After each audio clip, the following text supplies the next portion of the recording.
sabihin, pati mapakali na hindi makatingin.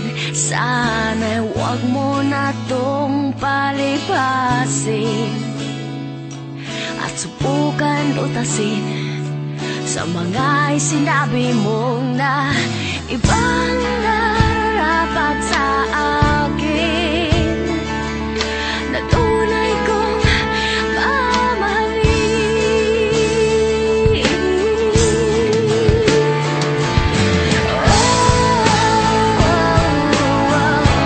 Wag na wag mong sasabihin na hindi mo nadama itong pag-ibig kong handang ibigay kahit pagpalayaan mo.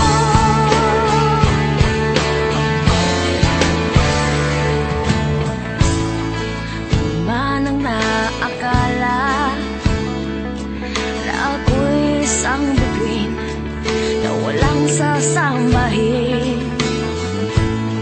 di ko man ito ipakita, abot langit ang daing sa mga sinabi mong na